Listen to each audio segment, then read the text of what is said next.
1975 সালে জাতির পিতা বঙ্গবন্ধু শেখ মুজিবকে হত্যার পর অবৈধভাবে ক্ষমতা দখল করে যখন জিয়াউর রহমান নিজেকে রাষ্ট্রপতি ঘোষণা দেয়, আওয়ামী লীগের নেতা কর্মীদের উপর অকথ্য অত্যাচার চালায়। 75 সালের পর আমাদের ঠিক 71 সালে পাকিস্তানি হানাদার বাহিনী যেভাবে গণহত্যা চালিয়েছে, 75-এর পরেও ওইভাবে আমাদের আওয়ামী লীগ নেতা কর্মীরা তারা অত্যাচার এবং কারাবরণের শিকার হয়েছে। আবার 2001-এর নির্বাচনের পরে তো ওই সমস্ত এলাকায় আরও ভয়াবহ অবস্থার সৃষ্টি হয়। বিশিষ্ট ব্যক্তিত্বকে পর্যন্ত হত্যা করে, আমাদের নেতা কর্মীদের হত্যা করে সেই অবস্থা।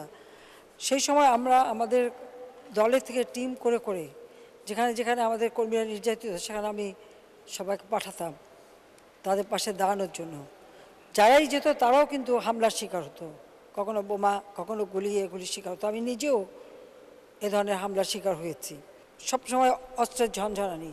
এবং বিএনপি নামে যে দলটি সৃষ্টি হয়েছিল, তারা এই আন্ডারগ্রাউন্ড পার্টির বেশিরভাগ লোকই কিন্তু বিএনপিই করতো। আবার কারণ সেখানে প্রতিনিয়ত আমাদের নেতা কর্মীদের উপরে হামলা হতো।